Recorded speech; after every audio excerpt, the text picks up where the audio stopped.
Chers amis du PP, il y a fort longtemps qu'on ne s'est pas croisés. Je reviendrai dessus, mais là il se met à pleuvoir, donc je reviendrai dessus confortablement installé dans un fauteuil dans la maison. Non, on va profiter du défilé du 14 juillet, défilé de nuages je veux dire, hein, puisque donc vous avez là en plein milieu d'après-midi un authentique temps de 14 juillet, 17,8 degrés à la sonde thermométrique et il se remet à pleuvoir, donc je ne vais pas pouvoir rester dehors longtemps parce que sinon mon appareil photo va souffrir. Voilà, donc les années se suivent mais ne se ressemblent pas. L'an dernier et il y a 2 ans et l'année d'avant, à cette période-là, nous étions entre canicule et sécheresse, sécheresse et canicule, et le potager souffrait. Cette année, il est entre riziculture, inondation, delta du Danube ou je ne sais pas quoi, et il souffre aussi. Mais bon, on verra quand même que dans une telle situation, tout n'est jamais dramatique et je voudrais vous encourager, vous accompagner vers une réflexion nuancée. Non, rien n'est jamais parfait et rien n'est jamais désastreux. Même cette putain d'année, ce putain d'été qui ne vient pas, ce n'est pas que un désastre. Je vais vous montrer des choses intéressantes dans les jours qui viennent. Je vais essayer de suivre un rythme très soutenu de vidéos pour rattraper un peu le temps perdu. Mais dès à présent, avant de ranger la caméra et avant de mettre au sec, on va déjà voir une ou deux choses. Alors, je pense que vous me voyez à travers le bazar et je rappelle que ce bazar que d'aucuns appelleraient du bordel fait partie intégrante du système potager du paresseux. C'est un havre de biodiversité. C'est là qu'au lieu de manifester contre ceux-ci, contre les agriculteurs, contre ceux-là, eh ben, je laisse des plantes, le plus de plantes naturelles possible, se développer, fleurir. Et c'est malheureusement difficile à filmer, mais vous avez malgré la pluie, là à l'instant, un tout petit cirque qui vient de passer. Ces carottes sauvages vont bientôt, dès qu'il fera beau et il y aura forcément des éclaircies, attirer des tas de butineurs spécifiques, ce millepertuis aussi, etc., etc. Non, donc, point positif évidemment, cette année mes cuves sont pleines. Du jamais vu, mi-juillet. Dans une vidéo où je parle de ces cuves, j'ai expliqué que je les avais calculées de façon à ce que dans une saison de culture qui, chez moi, va de juin jusqu'à mi-septembre, saison de culture où la question de l'arrosage se pose. Le reste du temps, je cultive, mais l'arrosage, la question de l'arrosage ne se pose pas. Ces cuves étaient censées se remplir 3 fois. L'an dernier, à la même époque, je vous montrais ces cuves désespérément vides, et là, j'ai le plaisir de vous montrer qu'elles sont désespérément pleines. Désespérément pleines, malgré le fait que tous les jours, j'arrose dans ma serre, où le sol n'est pas tout à fait aussi humide qu'à l'extérieur, mais presque. Donc, réjouissons-nous de ce côté positif des choses. Si demain, l'été voulait bien venir, mais enfin la météo, c'est pas ce qu'elle dit, mais il viendra, je ne sais pas, est-ce qu'il vient en mobilette, en trottinette, en pédalo, j'en sais rien, mais il viendra peut-être. J'aurai de quoi soutenir les cultures dans mon potager. Donc, les pluies, c'est l'eau. L'eau, c'est la croissance d'un potager. L'excès d'eau pose des problèmes, mais il ne faut pas tout, il ne faut pas que se plaindre. Peut-être qu'il m'énerve les Français à toujours se plaindre. Non, Réjouissons-nous, même d'une pluie. Je peux vous montrer autre chose. Alors, deuxième chose réjouissante, je pense que comme moi, habituellement, vous galérez pour réussir des semis, notamment de laitue, de différentes salades, au mois de juillet, pour une raison simple, que lorsque la température du sol dépasse 25 degrés, ce qui est presque toujours le cas en plein été, les laitues ne germent plus ou germent mal. Cette année, aucun problème. Ici, chez moi, en extérieur, mais j'ai mis dans des caissettes au cas où, parce que je m'attendais toujours à ce que l'été vienne. Si l'été venait, je pouvais mettre ça au frais, donc à l'écart. Mais là, donc, les semis de laitue ont très très bien réussi et je vais donc bientôt pouvoir les repiquer dans le potager. Enfin, très bien réussi, sauf une caissette où j'ai semé 3 paquets de semences périmées pour voir si ça marchait encore. Et j'ai 1, 2, 3, 4, 6 Batavia, non c'est des icebergs, qui ont levé. Donc, lorsque les semences sont pourries, même dans des conditions optimales, rien ne va.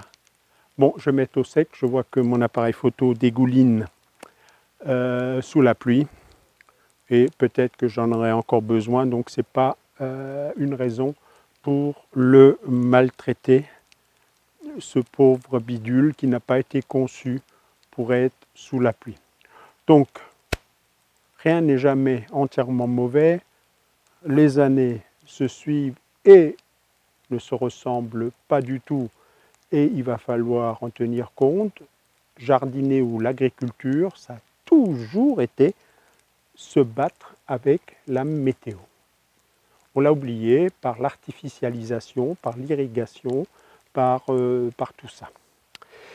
Et donc en intérieur, je vais revenir sur le fait que la vie n'est pas toujours un long fleuve tranquille. On peut naviguer et puis à un moment donné, être pris par des turbulences, des rapides, des chutes d'eau. Et quand on s'en sort vivant, avec son canoë et sa rame, eh ben, on se sent un peu mieux. Mais pour ça, il faut que je m'installe confortablement et il faut que je me mette au sec. À tout de suite. Chers amis du PP, donc j'ai modifié la vidéo à ce niveau-là. Donc on est aujourd'hui le 22 juillet. Pour une raison très simple, et je vais m'inspirer un peu des proches qui posaient la question: est-ce qu'on peut rire de tout? Question à laquelle il avait répondu par oui. Et est-ce qu'on peut rire avec tout le monde? Et là, sa réponse avait été beaucoup plus nuancée.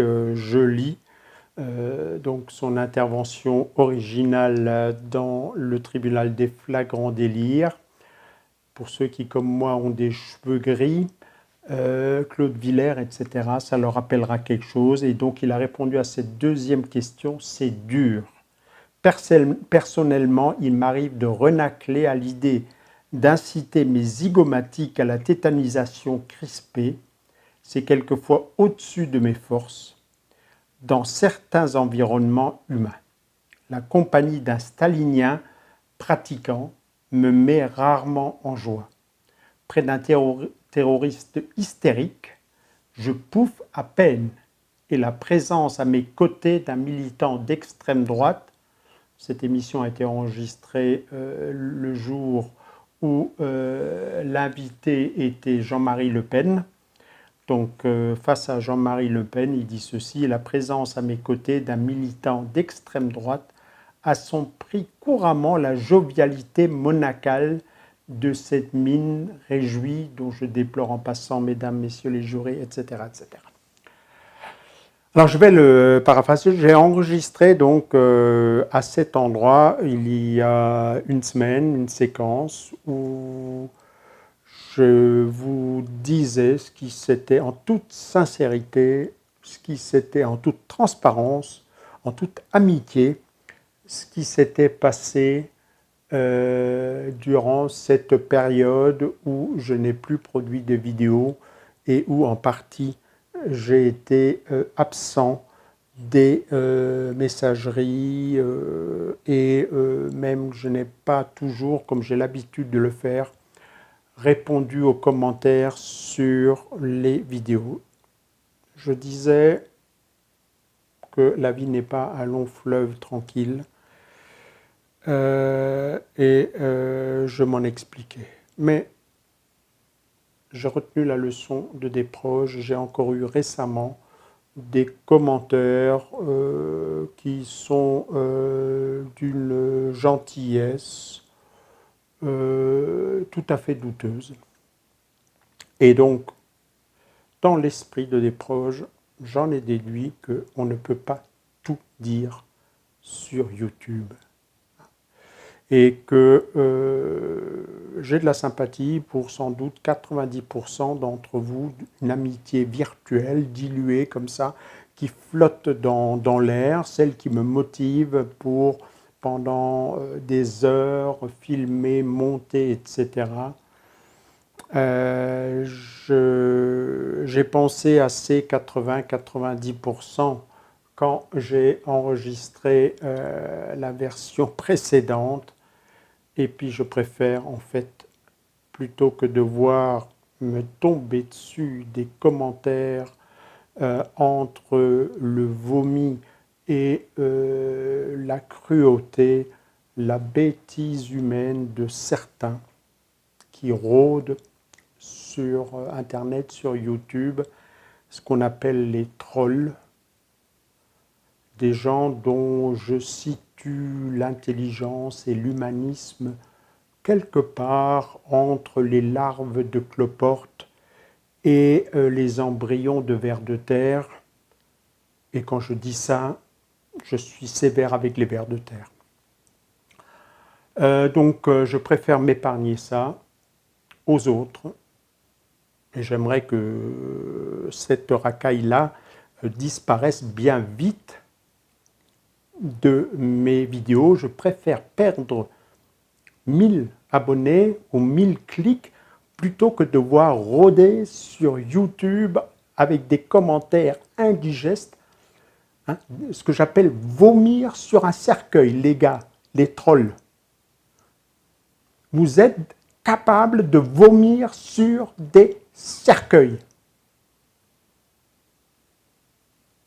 Donc vous savez ce que je pense de vous. Foutez le camp, ou alors je vous enverrai un livre que vous ignorez sans doute parce que votre intelligence ne vous a pas donné l'accès à ça, un livre de Boris Vian. Je vais vous incruster le titre. Donc oui, j'ai traversé, pour les autres donc, j'ai traversé une période personnelle extrêmement difficile. La santé, ça va. J'ai, il y a 3 semaines ou 4 semaines, fait le point avec mon médecin et depuis longtemps, ça ne m'était plus arrivé. J'ai eu 3 parfaits. Parfait au niveau de la tension, parfait au niveau de mon poids et parfait pour autre chose dont j'ai oublié. Peu importe. Mon médecin était très très content. Et il y a une dizaine de jours, j'étais chez le cardiologue. Alors lui, il est moins dissert, on va dire. Mais il m'a dit que tout allait bien. Donc la santé n'était pas en question. Le mental, au niveau, on pourrait dire, dépression ou quelque chose comme ça, n'était pas en question. Il m'est arrivé un accident de la vie. comment dire, un traumatisme qui vous tombe dessus, hein, donc qui m'est tombé dessus, et face auquel j'ai eu beaucoup, beaucoup de mal. Euh, et donc j'ai flanché, on va dire, même le potager, et vous doutez bien à quel point le potager est important, quelque chose d'important pour moi, est resté en plan. Donc j'ai pris beaucoup de retard, comme vous allez le voir dans cette vidéo et d'autres qui vont suivre. Je peux résumer ça en une formule qui veut tout dire, tout résumer, pas pour les cloportes. Hein. Les cloportes, j'espère que vous n'êtes plus là. Pour les autres, il m'est arrivé d'aller dans mon potager, ne rien faire. Il m'est arrivé de pleurer dans mon potager, ce qui était parfaitement con parce qu'il pleuvait. Donc quelques gouttes, quelques larmes qui tombaient par terre n'avaient aucune utilité face au déluge de la météo pendant cette période-là. Voilà.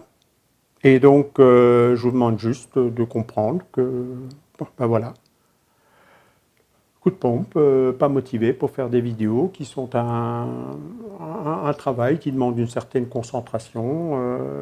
Voilà, là, avec les ordinateurs et tout ça, je le fais de gaieté de cœur quand je suis en pleine forme.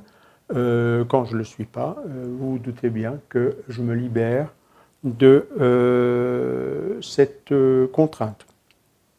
Et donc là, c'est reparti depuis une quinzaine de jours. J'essaye d'abord de rattraper le retard au niveau du potager, de faire en retard des choses qu'il m'aurait fallu faire il y a quelque temps déjà. Donc je récupère des échalotes qui ont commencé, qui ont perdu leurs feuilles il y a bien longtemps et où la pourriture risque de s'installer. J'ai encore planté des plants de tomates là, il y a 10 ou 15 jours. Je suis furieux parce que cette année, je voulais lancer une grande campagne d'essai de différentes plantes évoquées dans le livre de Wolfgang Palmin, hein, donc le potager au cœur de l'hiver dont je vous ai parlé dans une vidéo antérieure. C'est il y a quelque temps déjà, ou maintenant, ou très prochainement, qu'il faudra semer, planter un certain nombre de ces légumes destinés à produire cet hiver. Je voulais faire des coffres et des châssis expérimentaux.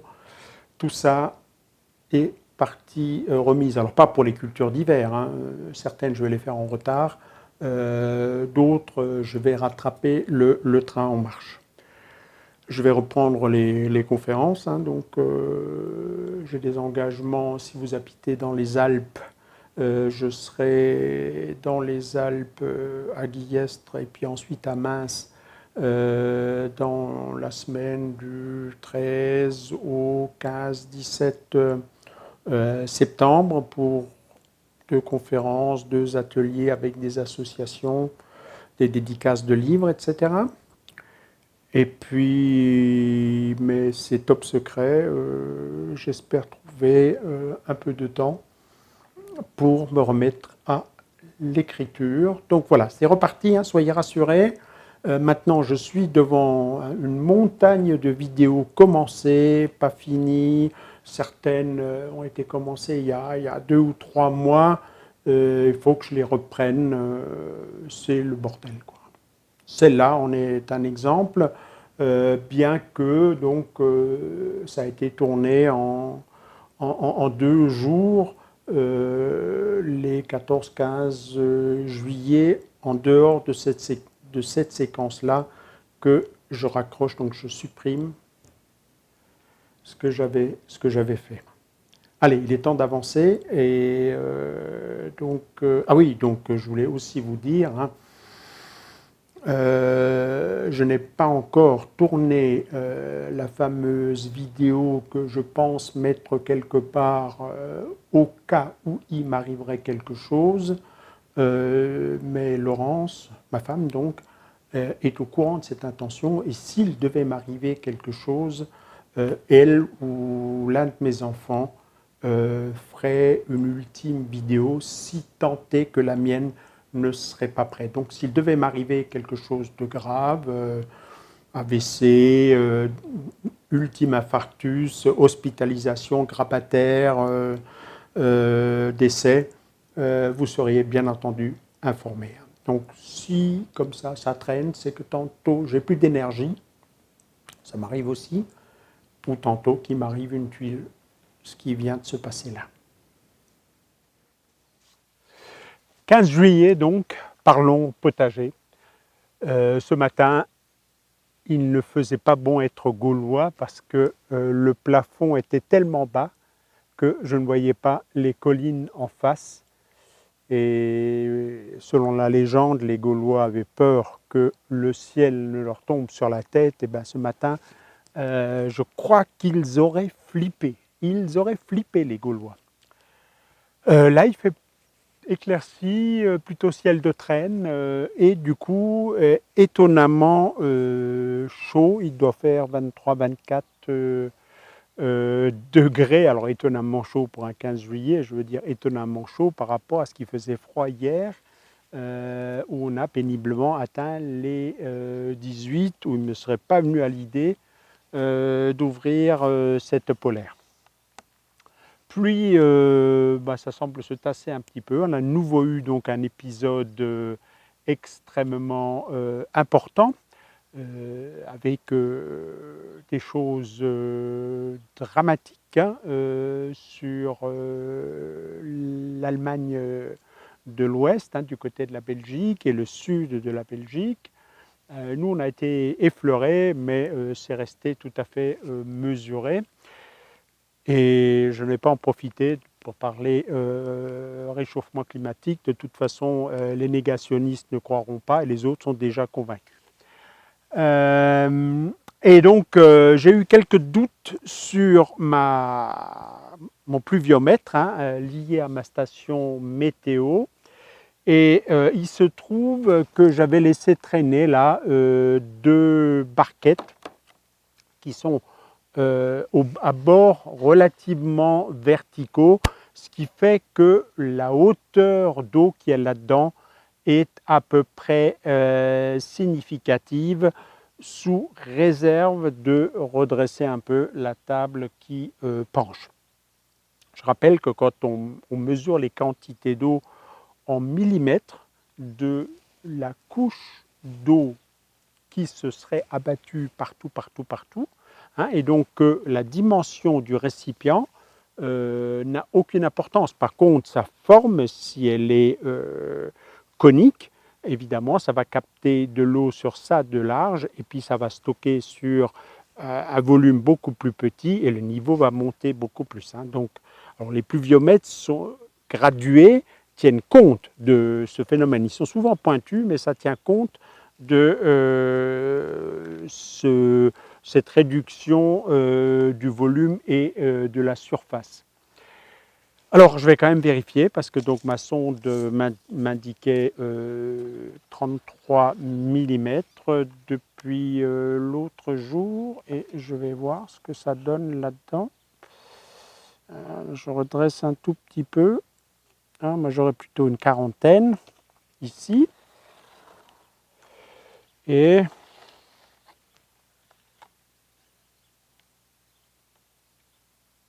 là, il y a un schmilblick. Là, il n'y aurait que 24. Alors, je ne vois pas de fuite pourtant. Mais peut-être, j'en sais rien. Il s'est passé quelque chose. Mais disons donc, ne vous faites pas de nœud dans le cerveau pour mesurer les volumes d'eau. Essayez d'avoir un récipient qui a des bords droits, et puis donc les millimètres sont tout simplement les millimètres d'eau qu'il y a au fond de ce récipient. Donc une boîte de conserve, par exemple, fait parfaitement l'affaire. Voilà. Donc je ne saurais pas. Je vais vider pour une autre fois. On va laisser traîner. Voilà. Et donc, chose intéressante, disais-je en introduction, pour un ensemble de raisons dont celles évoquées, un certain nombre de plans sont restés en rade, d'autres ont été mis en place à la fois en raison de ce que j'ai vécu et puis aussi de la météo dans des conditions qui ne sont pas du tout favorables, et ça nous permet de voir une chose très très intéressante.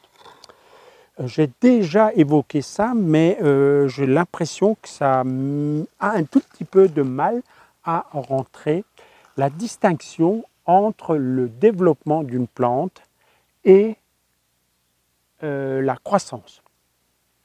Alors, je vais vous montrer tout plein, on peut les prendre ici, hein, de plants restés, donc, on va dire, sans aucun ménagement, généralement même pas arrosés,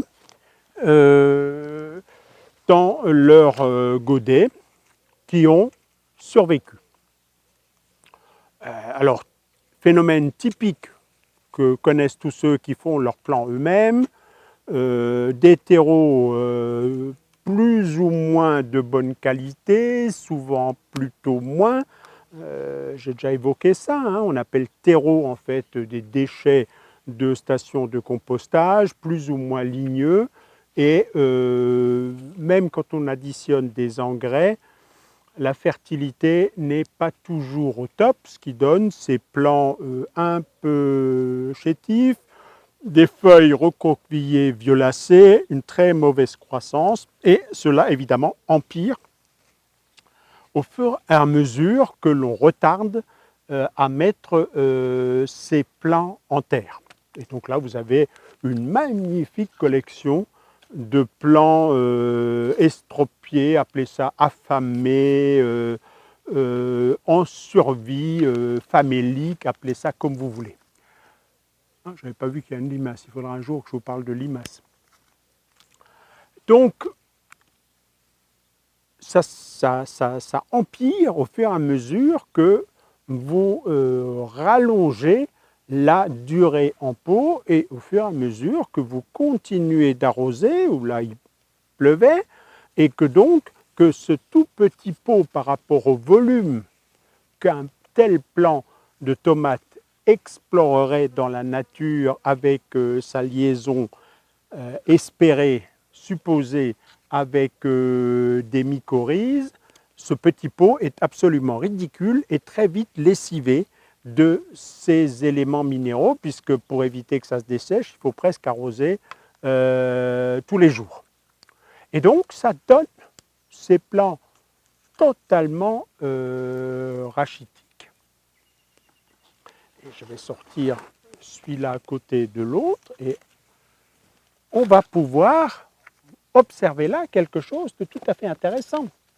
Donc, ces plants ont connu une croissance tout à fait ridicule, peu de feuilles, des feuilles toutes petites, etc. Et ça affecte aussi les mauvaises herbes. Les mauvaises herbes n'ont rien de miraculeux dans un tel support de culture comme les pieds de tomates. Famine, Bangladesh, agriculture sahélienne, ça ne pousse pas, ou très très peu, ça survit. Donc, croissance, pas grand-chose. Et mentalement, la plupart des jardiniers sont convaincus que croissance et développement, c'est-à-dire l'apparition d'organes nouveaux que sont les fleurs et ensuite les fruits, est lié étroitement à la croissance. Ce n'est pas vrai, il y a un lien. Mais en fait, la plupart des plantes annuelles, celles qui font les fleurs et les graines la première année de leur culture, le fonctionnement est tout autre. Il y a d'un côté la croissance et la tendance à se développer pourvu que la nutrition soit bonne. Donc en gros, la plante va se développer d'autant mieux qu'elle a bien à manger, qu'elle a tous les éléments nutritifs dont elle a besoin et qu'elle a l'eau dont elle a besoin. Mais il y a en même temps une sorte d'horloge interne, une sorte de mécanisme qui va réguler chez les plantes annuelles, je le répète, l'apparition de fleurs et de fruits. En gros, après un certain nombre de feuilles vont apparaître, alors je les cherche, j'ai pris des mauvais exemples, j'en ai d'autres là-bas, je vais aller les chercher tout de suite, merde, après on s'étonne que mon micro ne marche plus quand je tire sur des fils.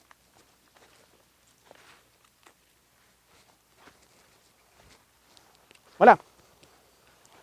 Après un certain nombre d'étages, on va dire, automatiquement, cette plante annuelle va partir en formation de fleurs. Puis ensuite, une fois que c'est parti, ça devient même très très régulier. Comptez sur vos tomates. Souvent, vous avez une inflorescence, donc un groupement de fleurs. Vous avez 1, 2, 3 feuilles. Et immédiatement après, à la place d'une feuille, vous avez une nouvelle inflorescence. Et de nouveau, 1, 2, 3 feuilles et une inflorescence. Alors toutes les tomates, toutes les variétés ne sont pas sur le modèle 3, des fois c'est 4, des fois c'est 5, mais c'est relativement régulier. Donc vous voyez bien que l'apparition des fleurs et des fruits est quelque chose qui n'est pas lié à la croissance au sens de la masse de végétaux qui a été produite. Ce n'est pas parce qu'un pied est devenu très grand qu'il va automatiquement fleurir, et inversement, là la preuve est manifeste, ce n'est pas parce qu'une plante est chétive qu'elle ne va pas fleurir. Donc ce pied d'indigo resté en rade ici, resté en souffrance, donc là c'est vraiment de la souffrance, j'ai fait souffrir les végétaux, ce que je n'aime pas, est en train de fleurir, a déjà un bouquet floral ici, on a un autre qui suit 3 feuilles plus loin, et celui-là qui, selon l'allure de ces tomates, serait bien à Berao, bien que, ayant failli crever, ayant perdu quasiment toutes ses feuilles, a fait des fleurs et a maintenant des fruits, et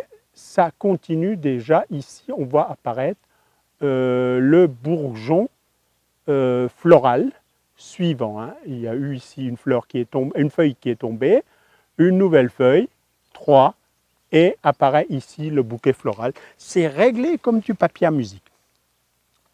Et alors ça joue des tours au potager, parce que des fois, sur une petite plante comme ça, celui-là, on ne peut pas attendre grand-chose en matière de production. Donc des fois, malheureusement, l'horloge est suffisamment avancée alors que les conditions ne vous ont pas permis de faire une croissance suffisante, et vous obtenez quelque chose de chétif, soit vous obtenez rien du tout. On va voir ça à un autre exemple. Alors avant d'aller voir ailleurs, j'évoquais les adventices, donc un certain nombre de mauvaises herbes, ici un kénopode, une renouée, une digitaire sans doute, 2 digitaires, ici à coup sûr une digitaire et une renouée. Et vous voyez que les adventices, je dirais presque encore plus que nos plantes cultivées, ont cette capacité de fleurir très très rapidement. Là, sur cette renouée, vous avez déjà des centaines de graines en train de se former alors qu'elle était dans des conditions épouvantables, ne lui ayant pas permis d'atteindre, c'est une plante qui peut être haute comme ça, hein. Ce kénopode, tout à fait la même chose, déjà un bouquet de fleurs ici en train de se former et vous pouvez l'arracher avec la sève qu'il y a dans la plantule que vous avez arrachée. Ces graines vont terminer leur maturation.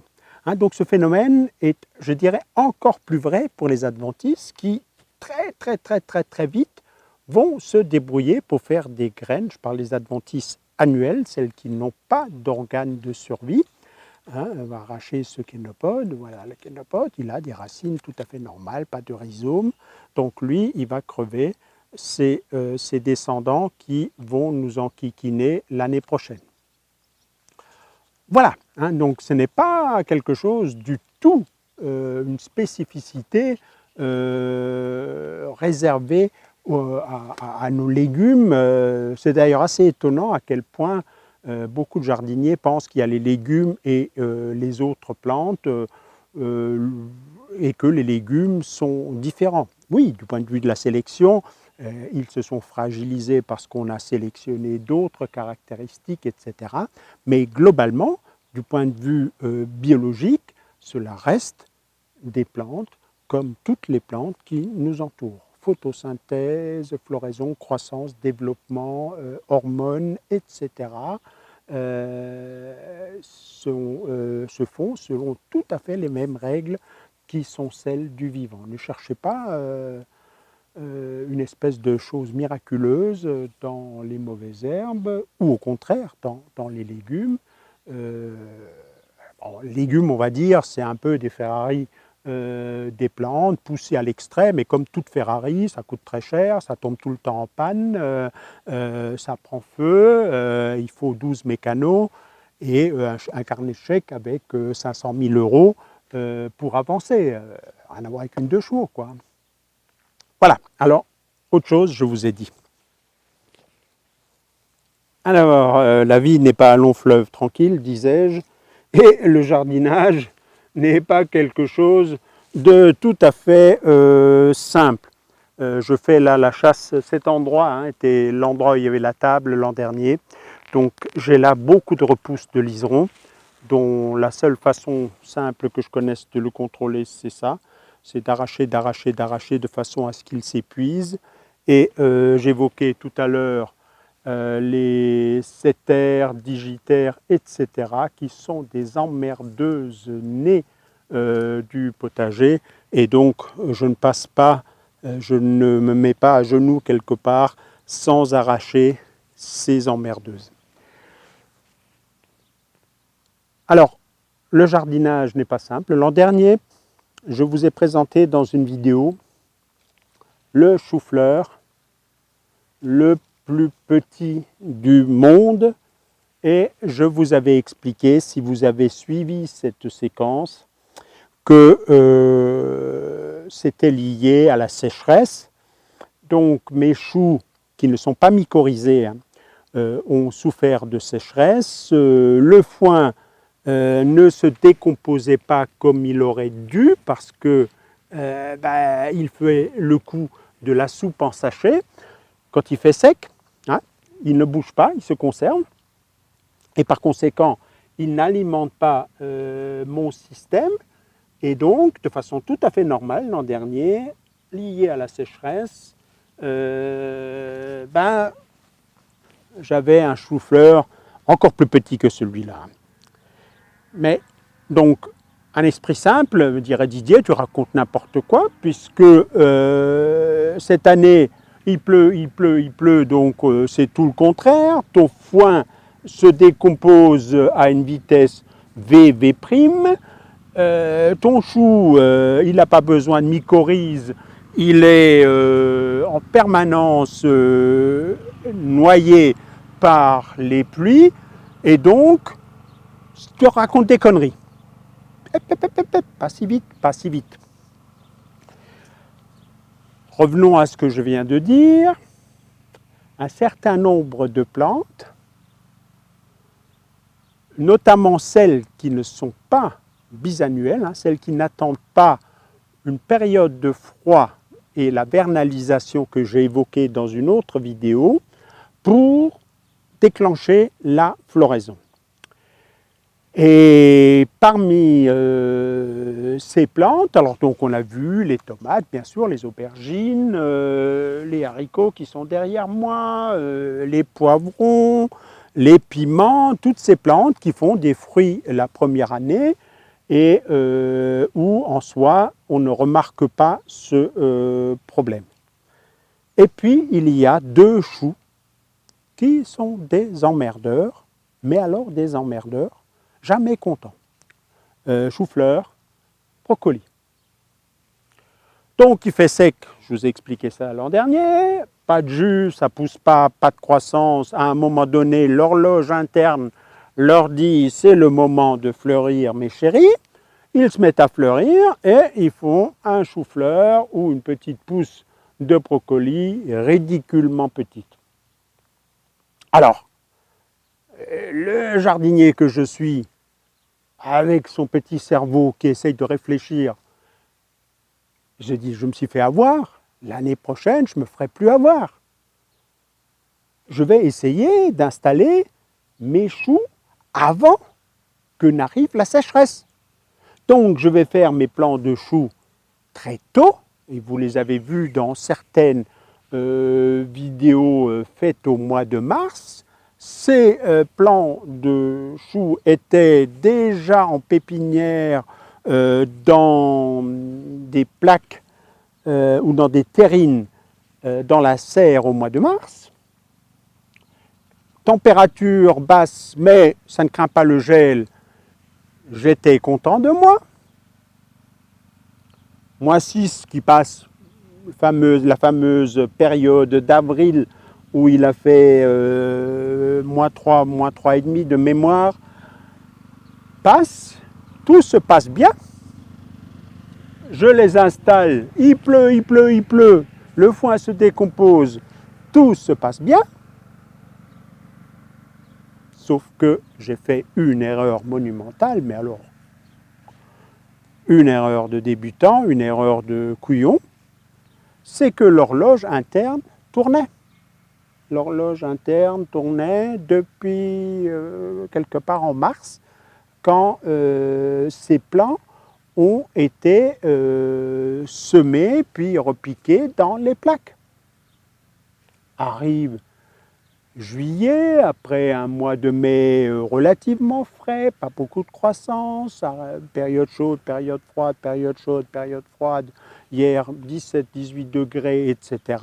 Pas beaucoup de croissance, mais l'horloge interne tourne et mon chou, fleur, mon brocoli, décide qu'il est temps de fleurir. C'est sa génétique qui lui dit, c'est son mécanisme interne qui est totalement indépendant, là en l'occurrence, du froid.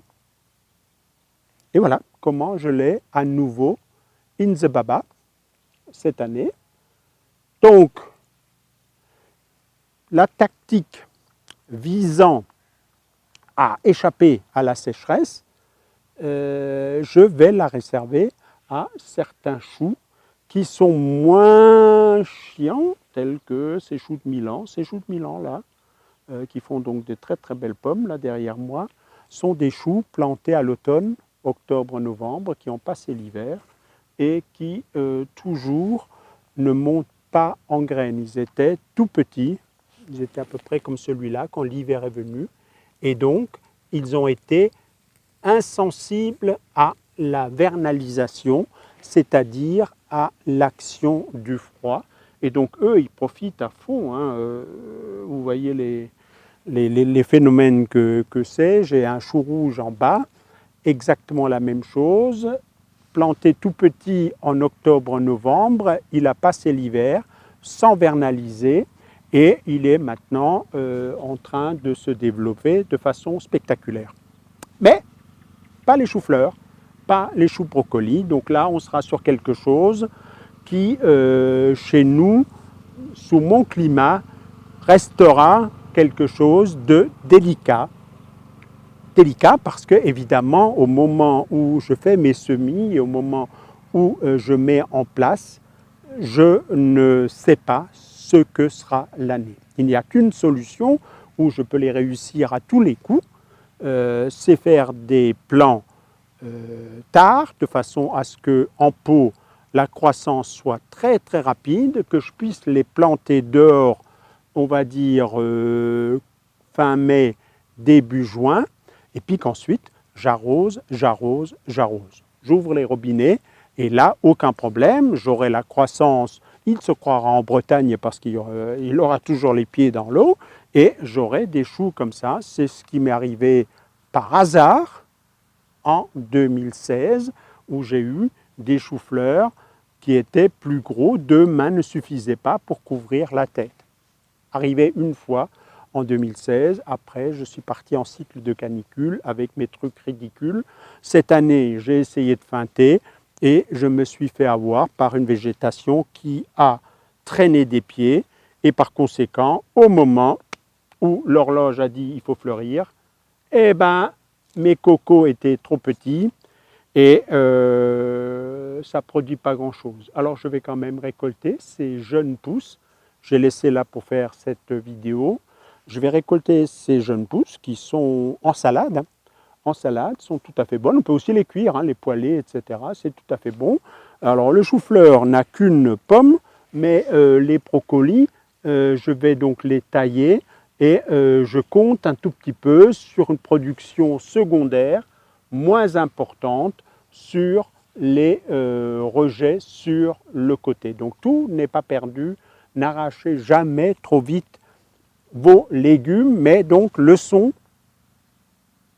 certaines plantes, certains légumes ont une horloge interne qui peuvent nous contrarier dans nos choix et nous fixer un peu des bornes, chacun dans son climat. Bretagne, ils n'ont pas autant de problèmes que je n'ai. Les brocolis dans le Midi, en Espagne, etc., sont très fastoches. Chez moi, où il fait encore assez froid, pas beaucoup de croissance au printemps, phénomène que j'accentue avec ma couverture de foin, qui maintient le sol froid, je le rappelle, en sortie d'hiver, ils sont un peu délicats, quoi. Ils sont un peu délicats. Et donc, je vais encore devoir réfléchir un peu. Je viens de voir un dorifort sur un pied de pomme de terre là-bas. Il faut que je m'en occupe aussi. Alors, petit arrêt ici devant les frisés, chicorée frisée. Même chose. Alors ça, ce sont des plants du commerce.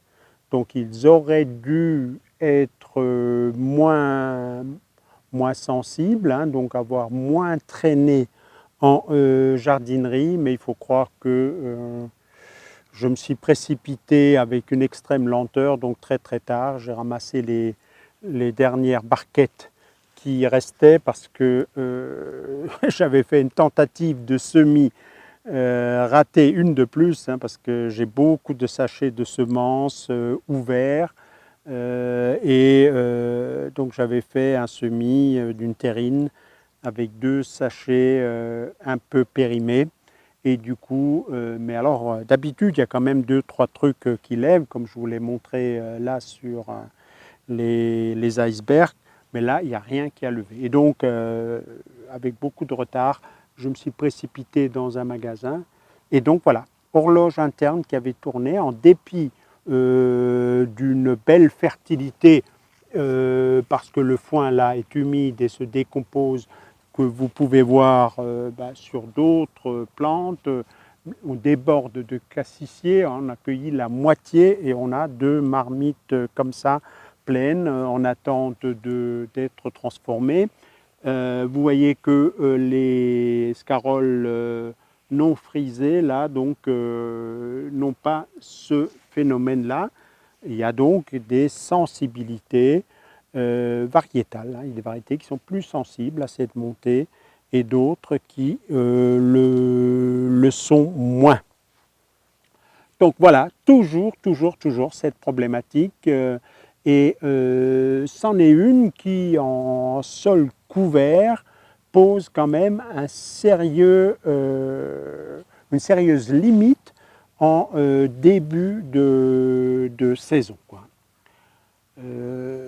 Sol froid, croissance faible, l'horloge interne qui tourne, le développement de l'organe floral qui prend place avant que la plante ne se soit réellement développée.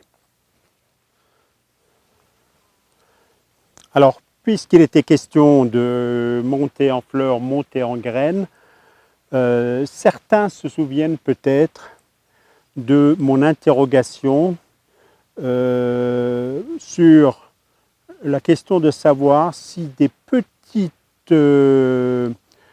plants levés spontanément à l'automne qui avaient passé l'hiver dehors, si ces plants avaient été vernalisés ou pas.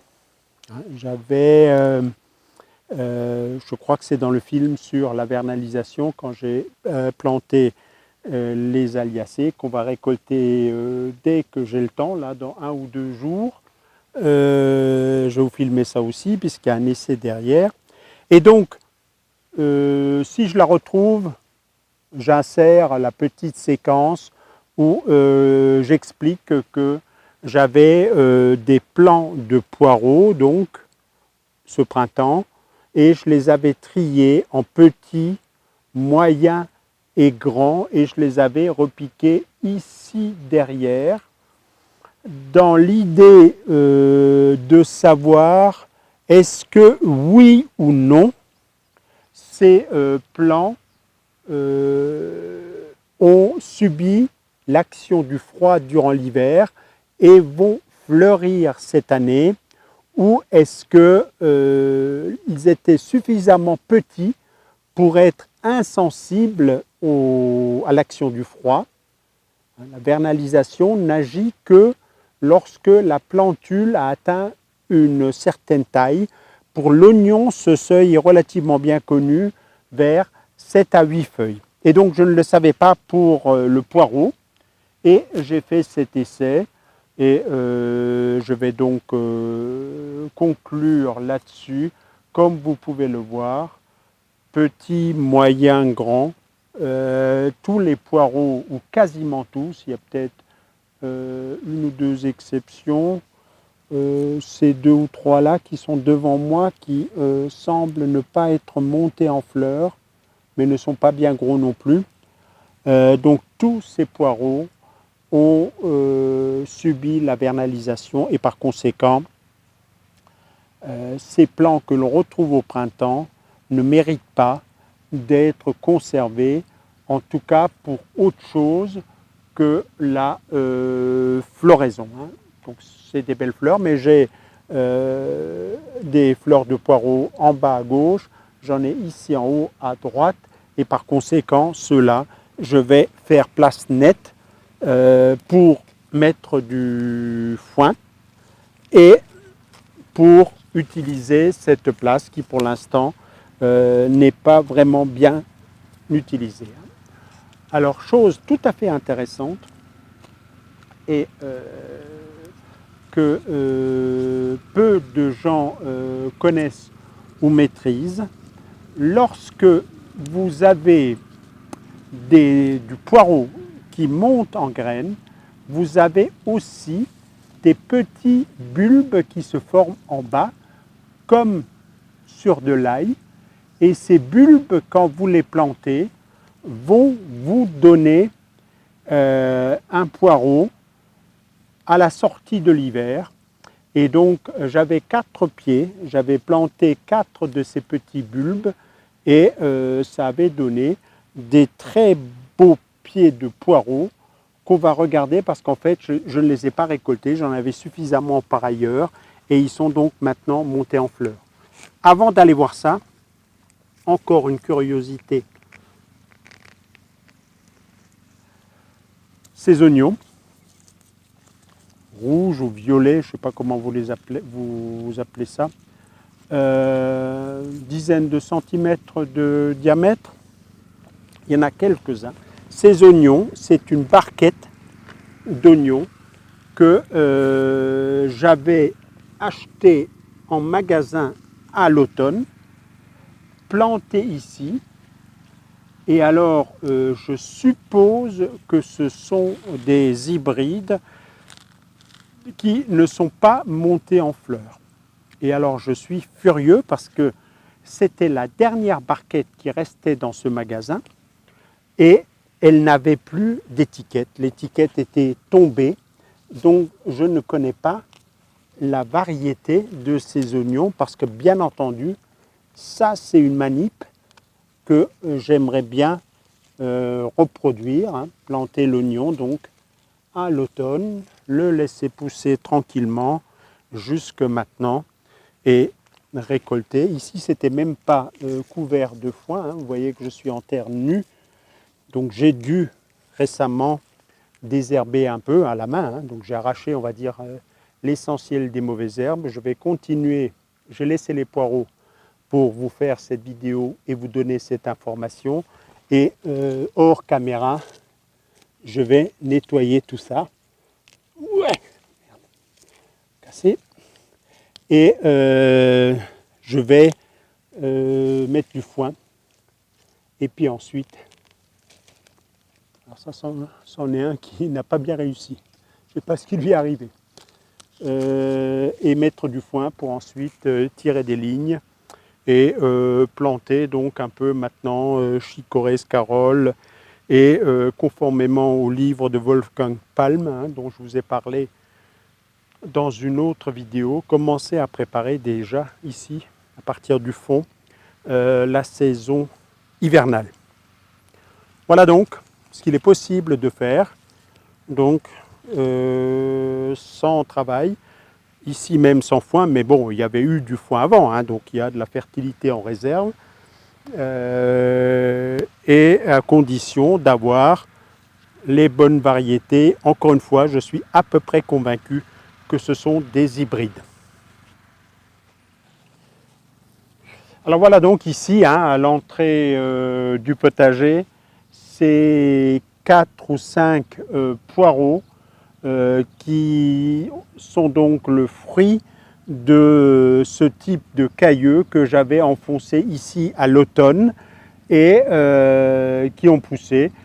Alors, comme je n'ai pas récolté, vernalisé, action du froid, ils sont montés en graines, mais donc à un moment donné, vous voyez que c'est un peu plus gros qu'un pouce, j'aurais pu les récolter. C'est donc une façon de produire des poireaux de façon, entre guillemets, quasi perpétuelle, sans passer par les graines. Et donc, si j'arrache ceux-là, dès lors qu'ils sont montés en graines, il y a ou également ces petits bulbes, ces petits bulbilles au pied de ces poireaux.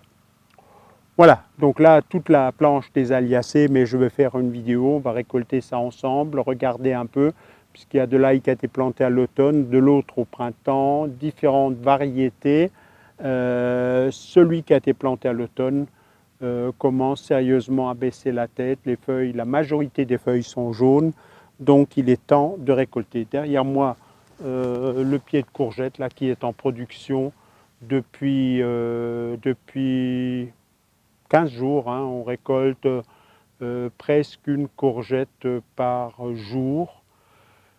Je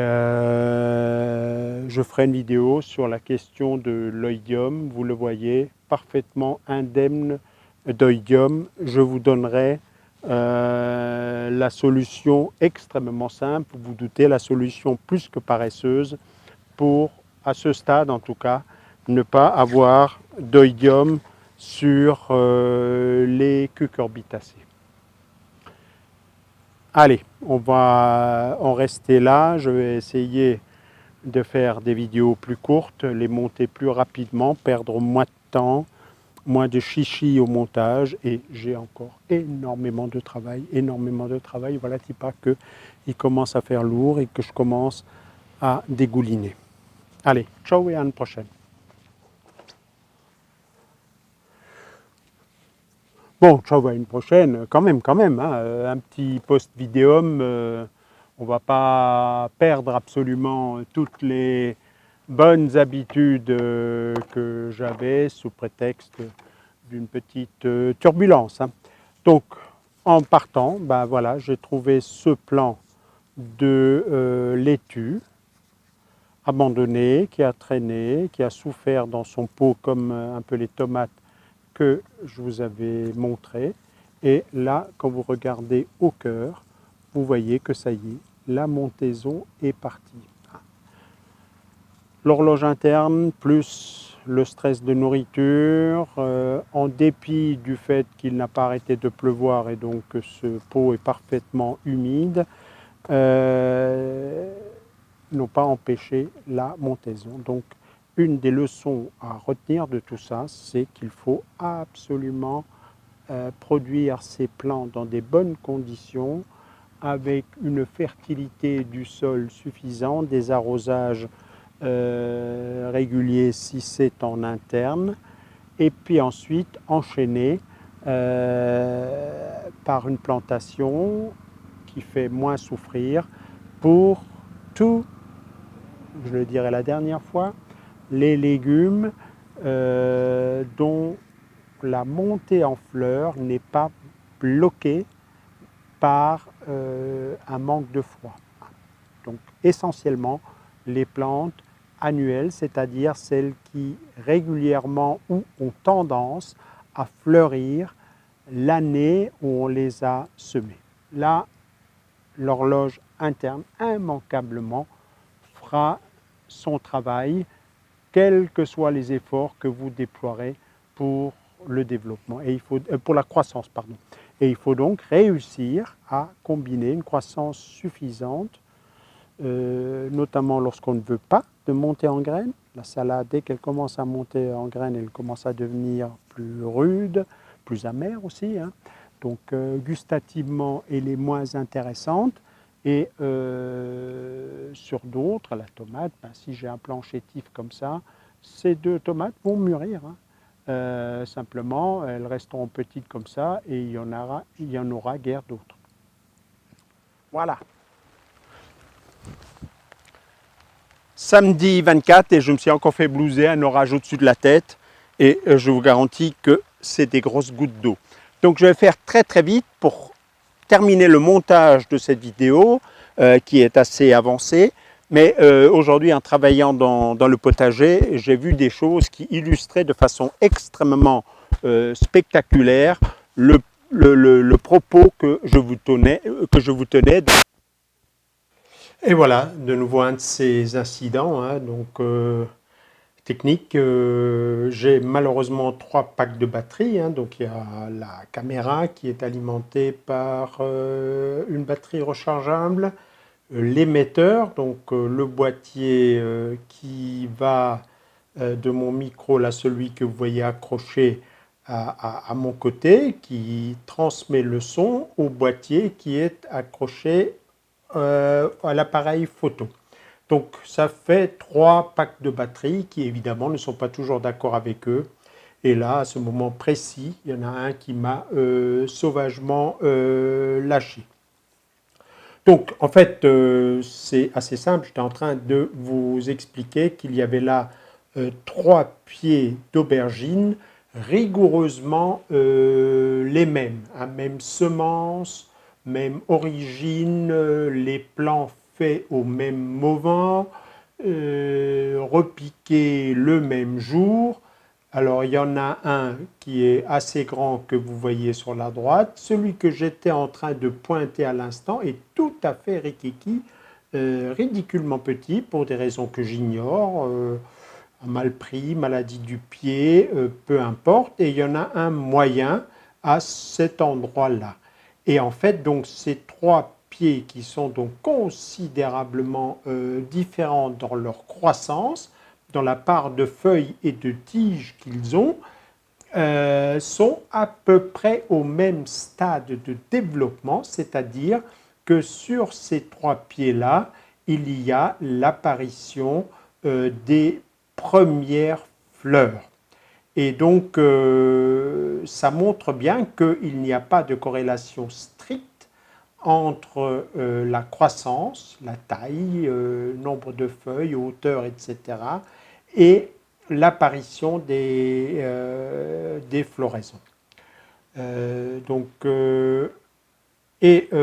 J'ai un plan de cette même série qui lui est dans la serre et qui est beaucoup plus grand et qui par conséquent est en avance, lui, parce que donc dans des conditions de température et de climat, ou on va dire de température plus favorable, il a pu se développer plus rapidement. Hein.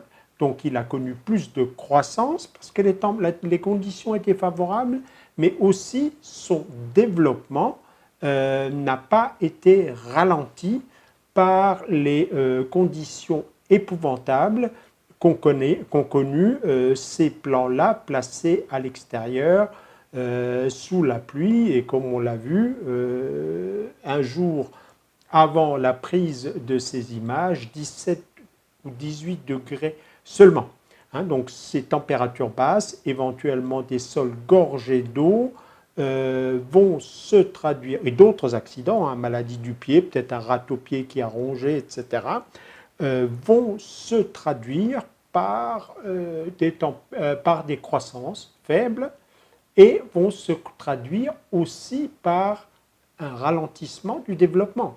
Si je mets des plants au frigo juste à une température où ils ne crèvent pas mais ils ne poussent pas, bien évidemment que cela va ralentir la floraison. Hein. Ça va ralentir le développement. C'est comme ça qu'on peut importer des fleurs qui viennent du Costa Rica ou qui viennent du Kenya. Hein. Donc voilà, alors, je ne me souviens plus ce que j'étais en train de vous raconter, mais visiblement je le fais avec une grande conviction. On va voir les images de la serre, que là encore, je vais être obligé de commenter en voix off, hein, donc, parce que je ne me suis pas rendu compte sur toute cette série de séquences que mon émetteur déconnait. Ah. Voilà, donc on va rester là sur cette vidéo-là et on va sauter dans la serre. Et voilà donc ici dans la serre, hein, donc ce pied qui est encore un cousin des trois autres qu'on a vus, donc même origine, même variété, même semis, même peut-être pas la même date de plantation. J'ai planté plus tôt dans la serre et donc on voit que ce pied s'est développé plus rapidement dans des conditions meilleures, notamment au mois de mai, lorsque les conditions extérieures étaient à la fois trop humides, donc un sol saturé, froid, qui ne minéralisait pas bien, et par des températures hein, extrêmement défavorables à la croissance et en partie aussi au développement. Donc ce pied-là est plus avancé qu'un autre que j'étais en train de montrer là, mais qui, bien qu'étant dans la serre, était en retard. Mais ils ont donc, celui-là, déjà 3 étages de fleurs, dont une qui est bien un fruit en formation. Samedi 24, la vidéo est quasiment dans la boîte. Et il pleut de nouveau, hein, donc je suis de nouveau sous la pression si je ne veux pas que l'appareil se fasse rincer plus qu'il ne convient. Et avant de mettre en boîte, tout à l'heure, là, en faisant différentes choses, m'a sauté à l'œil un certain nombre de légumes, hein, de plantes que j'ai dans mon potager et qui illustrent à merveille le propos. Ce n'est pas le pied que j'ai filmé l'autre jour, je ne sais pas où est-ce qu'il est passé, mais vous voyez que c'est rigoureusement le même acabit, des pieds mis en pot, enfin d'abord en terrine, mis en pot, élevés, et puis restés en souffrance. Je me dépêche parce que les gouttes d'eau sont énormes, mis en pot Et donc, pour certains plantés ici, il n'y a pas si longtemps, peut-être 3-4 semaines, et pour d'autres, restés en souffrance devant la serre, parce que pas motivés. Et donc là, de façon éclatante, vous voyez que ce pot qui était dans une soucoupe, l'eau qui stagnait quand il pleuvait beaucoup, qui par moments était sec, a beaucoup souffert. Donc il a quasiment perdu toutes ses feuilles, sauf la dernière touffe. Et il a ici un petit fruit. Hein, ce sont des bérao. Et celui-là qui est donc exactement de la même origine, élevé de la même façon, simplement planté en terre beaucoup plus tôt, vous voyez le développement qu'il a atteint. Alors, croissance et développement. Hein, donc, la masse végétale, tige, feuille, qui n'a rien à voir avec ça. Et au niveau... Bon, vous l'aviez compris, quand ça commence à cogner, là, toc, toc, toc, toc, etc., c'est que la batterie est en train de me lâcher. Et donc, on va terminer en commentaire off. Donc, j'étais en train d'expliquer que c'est deux pieds qui ont le même âge, ont connu donc une croissance complètement différente, et que au niveau du deuxième pied, celui qui est en terre bien développé, bien évidemment, cette croissance bien supérieure va se traduire par une bien meilleure fécondation, les grappes de fleurs, les inflorescences. Il n'y aura pas une ou deux petites tomates, mais sur chacune de ces grappes, 5, 6 tomates fécondées qui vont se développer, qui vont devenir bien plus grosses puisqu'il y a les feuilles pour les alimenter, et que par conséquent, la production d'un pied ayant connu une belle croissance sera bien entendu bien supérieure à un pied chétif, même si ce dernier ne prend pas beaucoup de retard, voire peut être en avance sur un pied qui connaît une belle croissance. Hein. Le stress pouvant se traduire dans certains cas par une mise à fruit bien plus précoce. Donc, bien évidemment, il faut combiner et obtenir un équilibre intéressant entre la croissance et le développement. Pour ma part, cependant, je ne pousse pas trop à la croissance pour une raison simple, c'est que au-delà d'une croissance équilibrée, on va aller vers une croissance trop poussée et des plantes trop fragiles qui, à ce moment-là, risquent beaucoup plus d'être affectées par des maladies. Donc, tout l'art, de mon point de vue, dans un jardinage naturel respectueux de la nature, et de trouver cet équilibre et non pas de rechercher une sorte de compétition de la plus grosse, du plus beau pied de tomate, de la plus grosse courge, de la plus grosse courgette, etc. Cette compétition psychologique entre jardiniers est pour moi quelque chose de totalement délétère. Hein. C'est la négation même du vivant, c'est la course comme on le fait, on maltraite des chevaux pour les faire gagner, on les dope, etc. Bon, on dope aussi des coureurs cyclistes. Hein.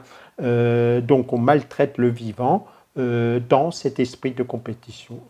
Pour ma part, j'essaye de l'évacuer et simplement j'essaye de trouver, oui, une croissance suffisante avec 2 ou 3 branches, 5 des fois par pied de tomate, bien développées, bien formées, et donc de combiner la croissance et le développement pour avoir quelque chose de naturel, productif, mais aussi par rapport à l'aspect du goût.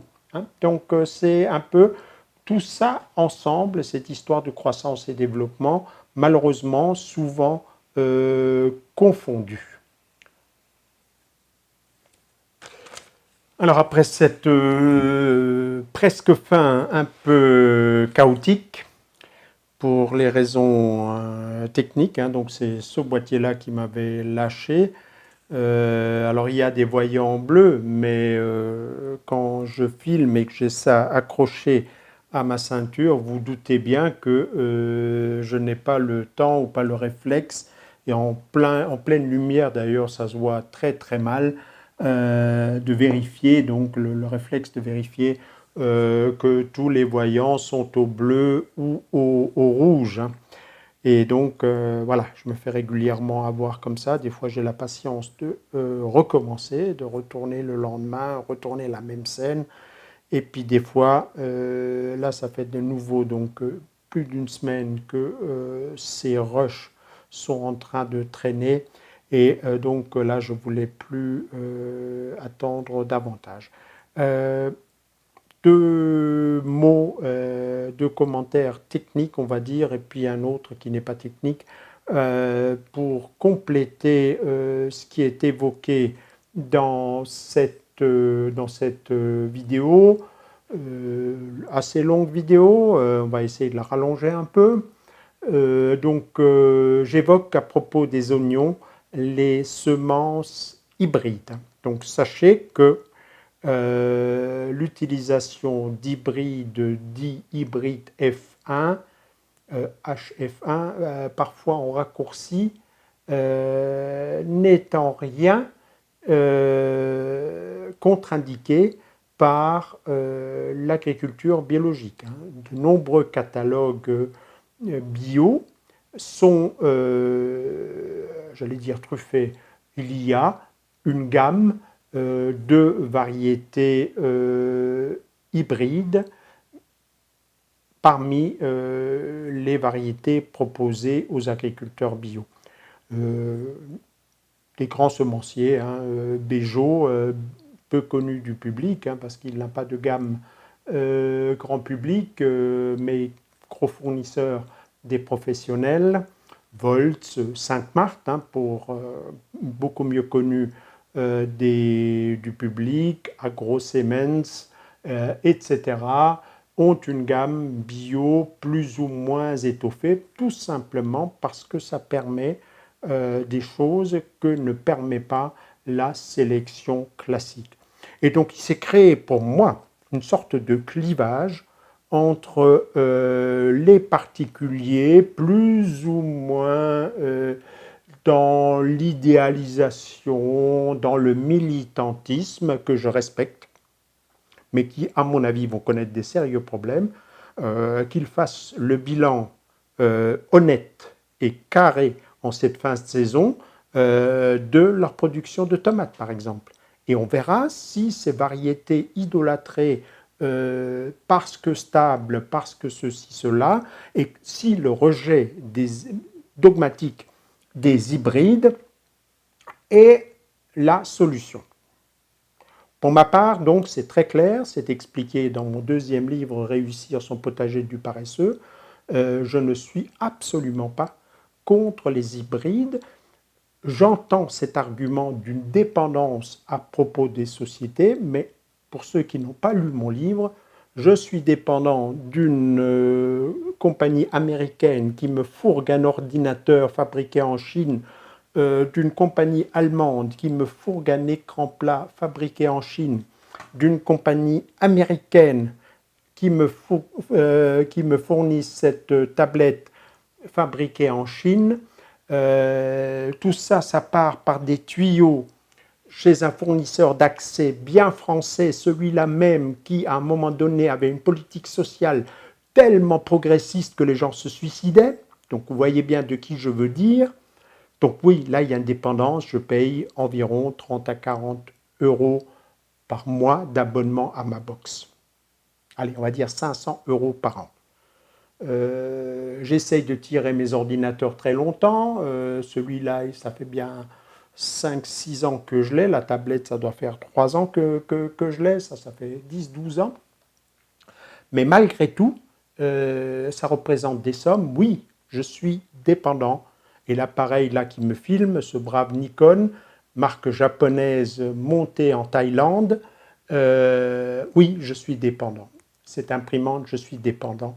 Cette lumière, je suis dépendant de notre électronucléaire français, oui. Et par contre, les peut-être 50 €, je ne pense pas que j'atteins cette somme, mais je vais arrondir par le haut, de graines hybrides que j'ai achetées cette année, ne me pose aucun état d'âme. À quoi bon être idéalement pour des petites semences et avoir un jardin de merde pour aller chez Cora ou même chez Biocop si vous êtes plus pur? Biocop, c'est une grosse boîte. Certes coopérative, renseignez-vous sur les salaires du directeur de Biocop, etc., etc. Vous verrez que c'est une forme coopérative de capitalisme, comme la Chine est une forme collective de capitalisme. Alors je ne critique pas, parce que c'est une avancée par rapport à Cora, par rapport aux capitalistes purs. Mais simplement, il faut être lucide. On met les pieds dans un engrenage dès lors qu'on ne vit pas dans son tipi, dans sa forêt là-bas, et qu'on cueille des mûres quand il y en a, et le reste du temps, on crève de faim. Regardez Into the Wild, comment ça se termine. Donc non, je ne suis pas contre les hybrides, et donc je sais que je réponds sans doute d'avance un certain nombre de commentaires qu'on va me faire pour avoir cité des variétés d'oignons dont la très grande majorité sont hybrides, parce que c'est la seule voie de sélection permettant d'obtenir rapidement des oignons non sensibles à la photopériode et donc qui ne montent pas en graines une fois qu'ils ont passé l'hiver. Donc d'avoir des oignons frais de grande taille comme ceux que vous avez vus au mois de juin. Donc c'est un choix, je l'assume, je suis très content de ces oignons, ils sont très bons, aucun hybride n'a jamais tué personne, et si certains hybrides sont dégueulasses, c'est tout simplement qu'ils sont cultivés de façon dégueulasse. Voilà, sur ce plan-là. Deuxième additif, j'évoquais la problématique chou-fleur, chou-brocoli avec ce choix cornélien dans ma situation climatique ici sur l'est de la France, avec mon système où je couvre le sol, ce qui fait que ce sol reste humide et froid et minéralise peu et produit peu de nitrates avant fin juin. Alors, je suis pris dans un étau où, au mois de mars, je joue au loto et je me dis, je vais faire des plants de brocoli ou de chou-fleur suffisamment tôt pour que je les installe en mai, pour qu'ils se développent, vu qu'ils ont besoin de beaucoup d'eau, ils ne sont pas mycorhizés, donc, et qu'ils se développent très tôt en juillet avant une éventuelle sécheresse de mon sol. Et je bute sur le problème que vous avez vu là, c'est-à-dire pas beaucoup de croissance, mais le développement qui continue, et au moment où le pied allait commencer sa croissance, il est déjà en fleur, et comme sur le chou-fleur en particulier, il n'y a qu'une fleur, eh ben, c'est raté.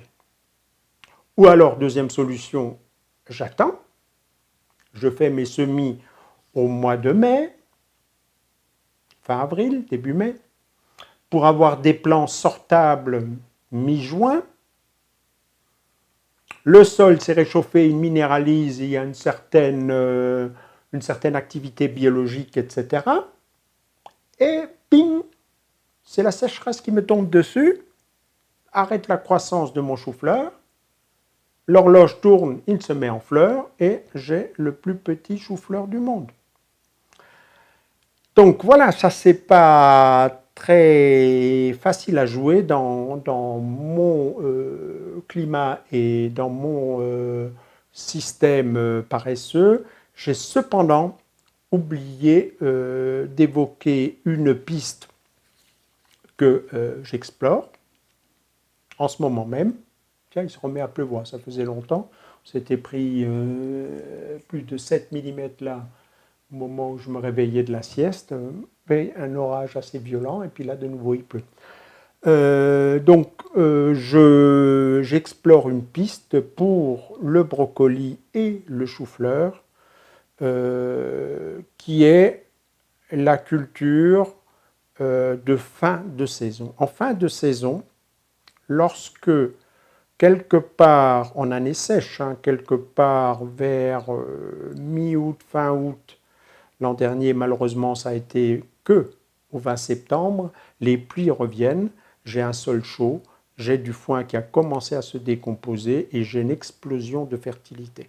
Si j'arrive à caler la croissance de mes choux-fleurs, brocolis, etc., exactement sur cette période-là et qu'il pleut à ce moment-là, les choux étant résistants aux premières gelées, contrairement à des haricots ou à des choses comme ça, je devrais avoir une chance de développer des choux-fleurs, des brocolis en octobre et en novembre.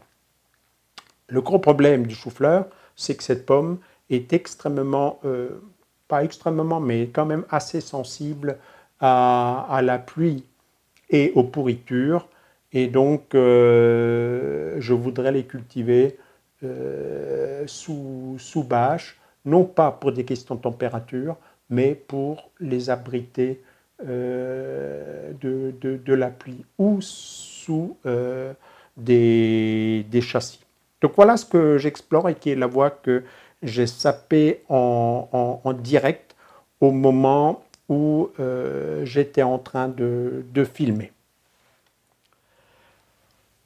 Et puis, pendant qu'on y est, et vu que de nouveau un bel orage s'est abattu, m'empêchant de terminer le travail que j'avais entrepris au potager, la récolte des ails et échalotes, je vais revenir un peu sur mon coup de gueule contre les trolls.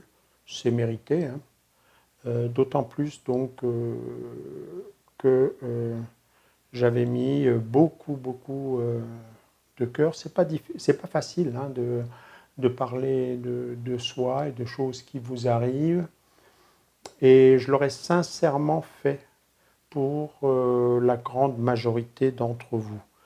Et mon coup de gueule, c'est un peu le fait d'avoir fait cet effort d'explication, de transparence, et puis finalement de réaliser que sur YouTube, sur Internet, on ne peut pas.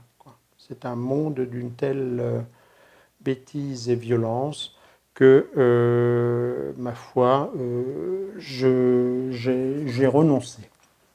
Et du coup, je vais terminer et je vais rallonger un peu cette vidéo pour vraiment bien énerver tous les râleurs et tomber pendant que je travaillais là ardument au montage de cette vidéo un commentaire.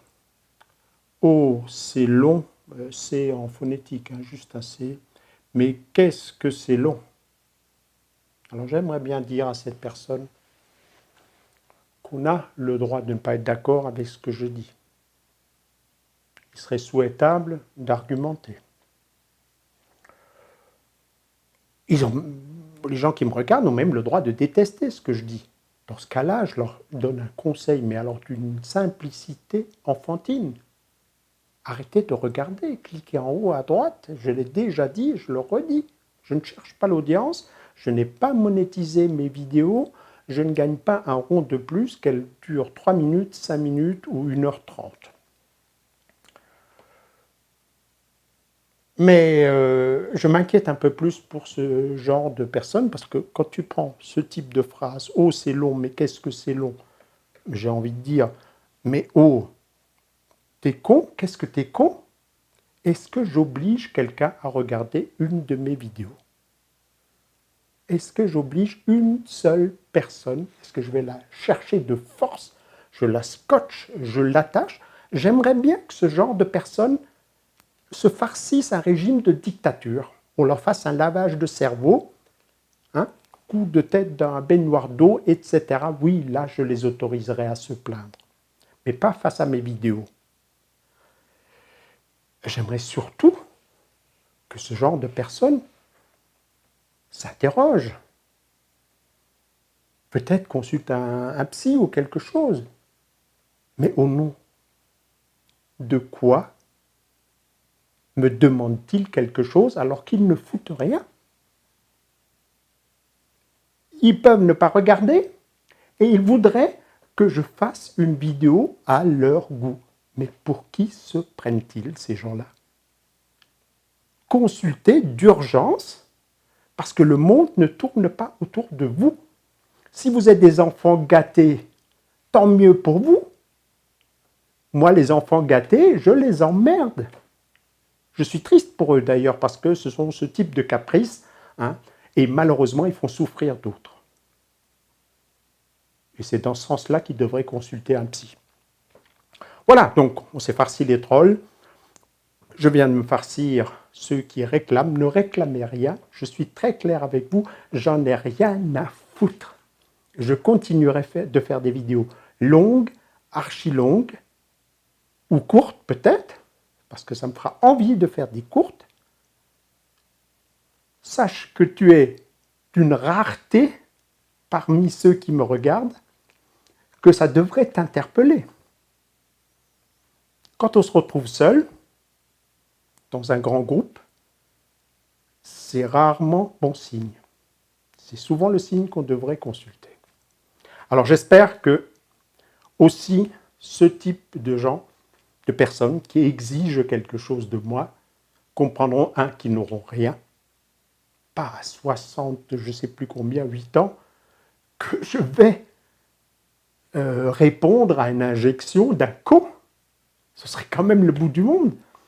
Si un jour j'écris mes mémoires, je vous expliquerai que j'ai pris des positions où j'ai mis ma vie en jeu. Donc vous pensez bien qu'une petite pique sur Internet d'un connard n'a aucun effet sur ce que je fais. Donc, ciao le connard, qui se reconnaîtra, et surtout, ciao tous les autres qui ont regardé cette vidéo jusqu'au bout, y compris ces coups de gueule, oui, Did est de retour. Allez, ciao.